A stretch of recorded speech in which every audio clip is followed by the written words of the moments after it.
All right, today we're looking at an Indian Scout 60. Looks like a 2018. I've always really liked the look of these bikes, and I feel like they have drastically pushed Harley Davidson and put them in a spot Indian was not playing around when they came back. Also, first things first, this bike is plenty loud. If you're one that likes to worry about neighbors, it might be a little bit too loud for you.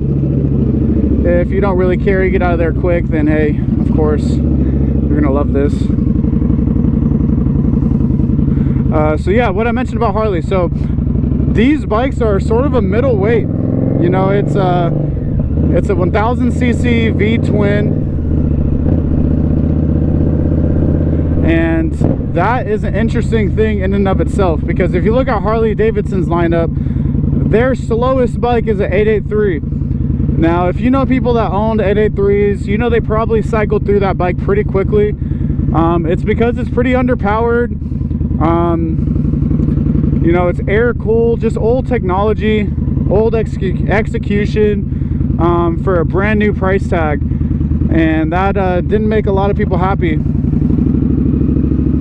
Now, nowadays, they did update it with the whole 975, and I actually personally do like the look of that Harley and the idea of that Harley, but ultimately too little too late and still too expensive. So that's kind of Harley's thing right now, is that they're starting to innovate, but the prices are very, very high for these new innovative bikes like the Sportster S and the Nightster 975. And I think that this bike is part of what birthed the Nightster 975. This is a liquid cooled V-twin dual overhead cam, much more modern layout for an engine. There's just I don't understand the benefit behind going for a less modern engine. I do understand the nostalgia factor, and that Harley Davidson is aiming at, you know, their current clientele, which sometimes is the guys who, hey, my dad owned a Harley, my grandpa owned a Harley, so I'm getting a Harley.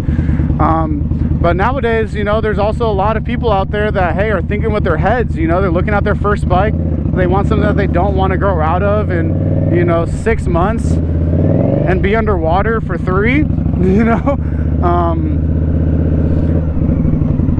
And so people started looking at this Indian Scout 60 as a attractive option, and I have to agree with them. It is an attractive option. Definitely more torque than an 883. As a beginner, you might be a little bit less understanding of how to keep things moving, you know, keep the air going in an air-cooled bike. I can imagine running into more problems as a beginner, turn signals, where they got as a beginner, than as someone with experience on an air-cooled bike. If you have experience, you know what to do. You know to keep it moving, you know you can split lanes here and there, and, you know, find little ways and hacks to keep your bike cool.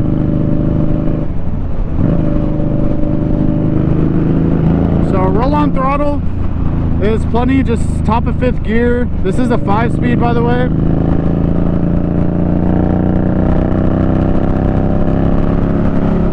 Pretty easily got over. I was a little bit sketched out about that. And I do have a Suburban on my tail now, so highway speed, it's better. Better than 883, but that's a low bar. We're gonna cut on behind this Prius. Handling wise, this bike feels just fine. It's not a sport bike, but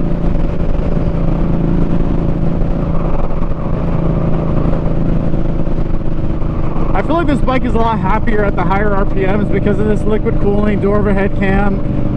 You know, especially when I'm comparing it to the likes of a Rebel 300 or something. You know, it's just rattling apart at that speed. Yeah, this bike sounds incredible. This is a bike that you upshift just to downshift so you can hear the sound. Soggy line on that one. Don't judge me, Street Rossies. Oh, false neutral. You know, I gotta be honest about this shifter. I do not like it at all. It's weird. It's like I have to... Okay, this is what I don't like about the shifter. I'm trying to shift up, right? But this one wants to shift back. Like, if you look at just how it works, watch this. So you see I had to pull the shifter back. I think it's because this bike originally came with pegs, not floorboards. So I mean, I'll ask him to take a look at it. This is probably just going to be something that the next owner will need to get used to, or change around for themselves to make it work better. I just hit my second false neutral right now because I was trying to shift up and not shift back. Shifting down is just fine. It's the upshifts that I'm still getting used to on this thing.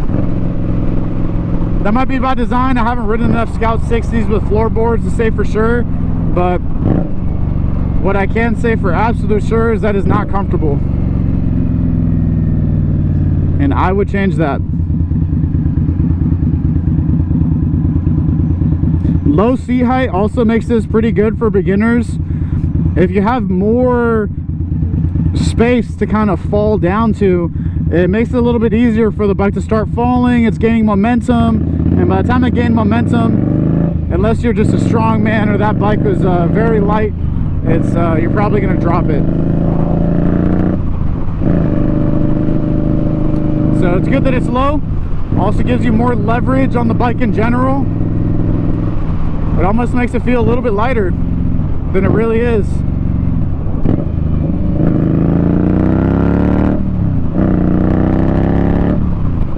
Yeah, torque on this bike is usable. You know, it's definitely not gonna get a beginner in any crazy trouble. It feels pretty predictable. But the key here is that I feel like I'm able to get out of the way of traffic and able to just get out of the way in general, stay out of the way, which I like. Of course, who doesn't? Anybody who doesn't like to stay out the way likes to get hit.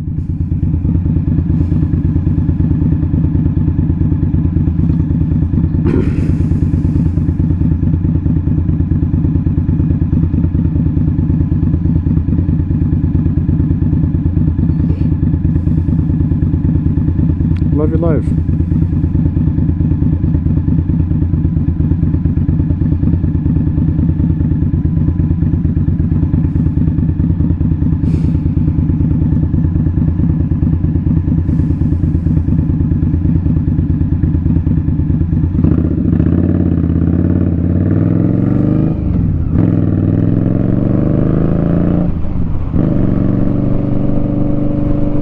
Yeah, I don't think the shifter thing is something you just get used to. This is going to require some finesse. You're probably going to want to change it long term. But hey, that's only what makes a honest review honest.